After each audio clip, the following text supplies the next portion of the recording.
Bom dia a todos. Leitura do livro A Paixão do Senhor, 10ª parte.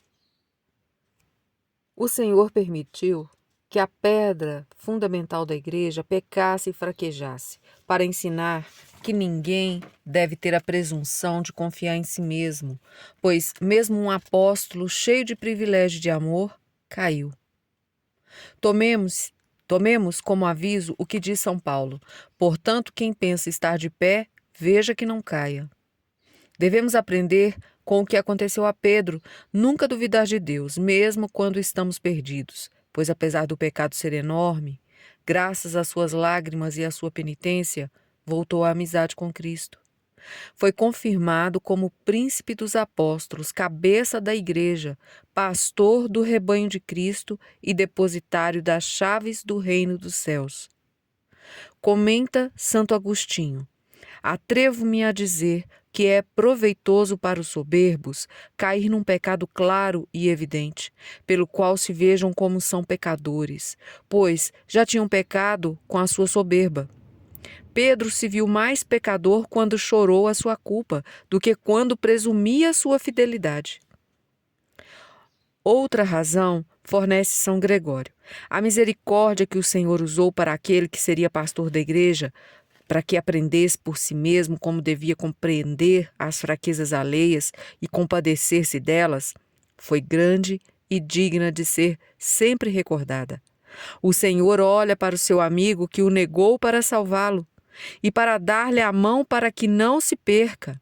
Assim, o Senhor foi piedoso com ele, para que ele fosse com as ovelhas do rebanho que lhe confiaria, para que não desamparasse ninguém, por muito enfermo, revoltado ou perdido que possam estar.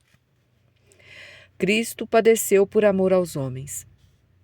O Senhor passou a noite toda entre os inimigos, mas não desejava vingança, apenas paz e felicidade a eles. Entregava-se ao sofrimento por amor a Deus e aos homens, e ninguém era mais poderoso que ele. Estava triste e, ao mesmo tempo, seu amor era tão grande que desejava sofrer, pois sua dor salvaria os homens. Esta noite de dor também foi de conforto e de alegria, pois com este batismo de sangue se farte de obróprios. O amor de Cristo pela humanidade desafia todo conhecimento, porque a fonte em que nasce está acima de toda compreensão. Não se baseia na perfeição ou nos méritos dos homens, pois estes são imperfeitos e pecadores. Não é possível amar o homem pelo que ele é. O amor tem fundamento no amor que o Pai tem pelo Filho e nos infinitos benefícios concedidos à sua humanidade, porque, por obediência, agradecimento e amor ao Pai, Cristo amou os homens. No instante da concepção de Jesus no seio da Virgem Maria, Deus deu-lhe o ser divino, unindo-o à divina pessoa. Pelo que podemos dizer, é certo que o homem Jesus é Deus, Filho de Deus, e tem de ser adorado no céu e na terra.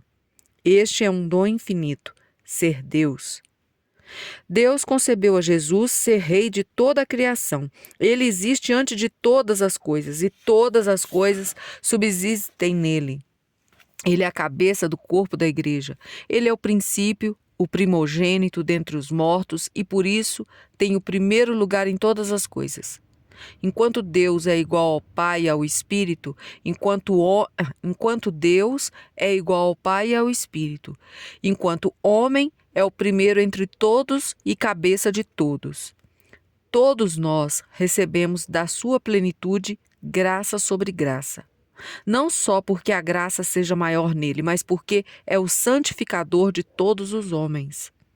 Para dar um exemplo, é como uma tinta que todos têm que receber, a cor da santidade. Claro que a santidade não pode ser apenas exterior, tem que ser também interior, em sua totalidade. Quando Jesus olhasse para si mesmo, Rei de todas as criaturas, com todos os anjos ajoelhados diante dele, e soubesse que tudo lhe vinha de Deus, com que palavras diria o seu amor a Deus? Com que vontade se ofereceria a Deus para obedecer e servir? Não existem palavras para exprimir ou explicar este grande mistério. Ao manifestar ao Pai o grande desejo de servir e de agradá-lo, Deus diria que lhe confiava a salvação da humanidade, que tinha se perdido pelo pecado do homem. Entregava-lhe uma missão. Devia amar os homens com um amor tão grande, sendo capaz de sofrer tudo para salvá-los. Jesus amou os homens por amor ao Pai e por obediência. Como era Deus, amou-os desde o princípio com o amor de Deus. De Jesus, grande manancial e torrente caudalosa, flui o amor de Deus para os homens. O Pai entregou toda a humanidade a Jesus. Todas as coisas me foram dadas por meu Pai. Ora, esta é a vontade daquele que me enviou, que eu não deixe perecer nenhum daqueles que me deu. Porém, como tudo estava perdido, ao encomendar-lhe, era necessário reconquistar tudo novamente. Deus não enviou o Filho ao mundo para condená-lo, mas para que o mundo seja salvo por ele. A recomendação fez com que se preocupasse com a verdadeira solicitude em redimir o mundo. Sabendo Jesus que o Pai tudo lhe dera nas mãos, preocupado em cumprir a missão, disse: Manifestei o teu nome aos homens que do mundo me deste. E orava: Por eles é que eu rogo. Não rogo pelo mundo, mas por aqueles que me deste, porque são teus. Santifico-me por eles, para que também eles sejam santificados pela verdade. Isso está registrado em São João, capítulo 17, versículos 9 a 19. Quando foi preso no horto, preocupado com o mandato do Pai, defendeu-os. Se é, pois, a mim que buscais, deixai ir estes.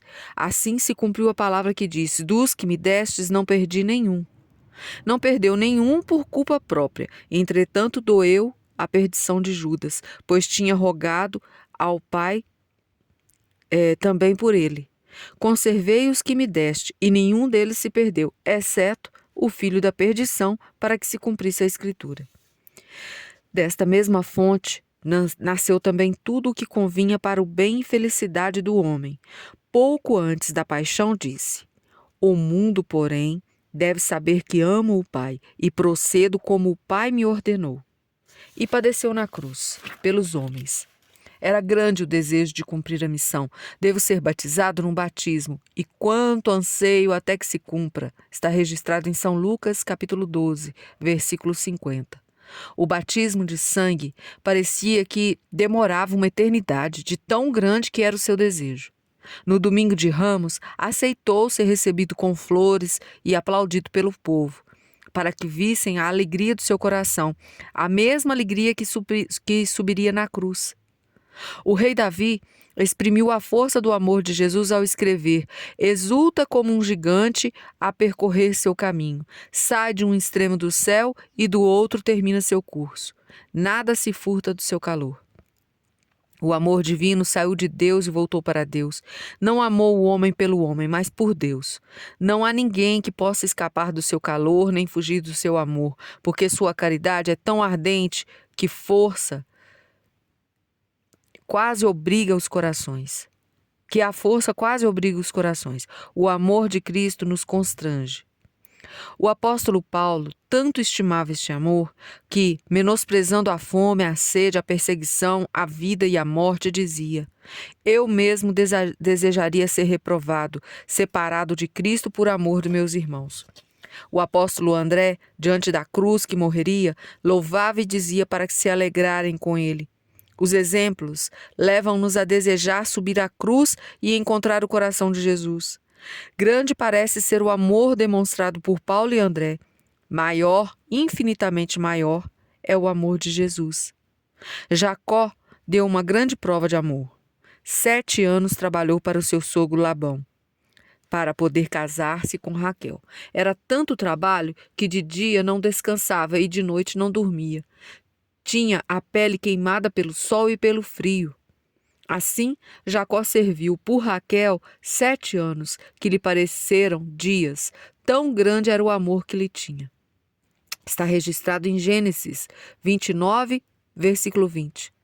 Parecia pouco também para Cristo uma noite de ultrajes e 3 horas na cruz, para obter como esposa a igreja e fazê-la toda gloriosa, sem mácula, sem ruga, sem qualquer outro defeito semelhante, mas santa e irrepreensível.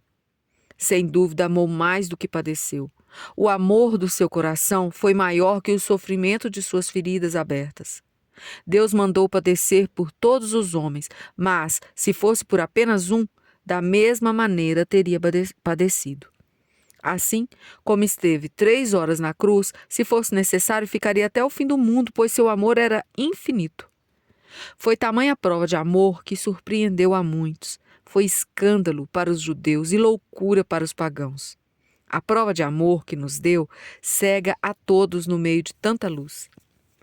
Quando revela esse segredo e mistério, ficamos deslumbrados, nos desmanchamos em lágrimas, queimamos de amor, permanecemos felizes na tribulação, fortalecidos no medo e desejamos amar tudo o que Cristo desejou e amou. Outro motivo de júbilo para o Senhor foi quando, naquela noite, no meio das agressões e injúrias, previa, graças ao seu sofrimento, a imagem de um mundo renovado. Homens transformados da carne para o espírito. Contemplava homens que, ao conhecerem o seu sofrimento por eles, faziam-se à sua imagem e semelhança, desprezando o mal e desejosos de fazer o bem ao mundo. Com esta alegria, poderia sofrer com fortaleza, dar o rosto e o corpo sem desviar dos ataques. Via que, através do que lhe fariam aqueles carrascos, Deus moldava nele a imagem e o exemplo dos predestinados. Deus, Pai, estava satisfeito com a obediência do filho. Preparava uma honraria por toda desonra e insulto que sofreu naquela noite. Compunha um cântico para que fosse exultado para sempre no céu. E assim terminamos mais uma parte e na próxima leitura iniciaremos as meditações sobre a Sexta-feira Santa. Obrigada por ouvirem, perdão os erros. A todos, salve Maria.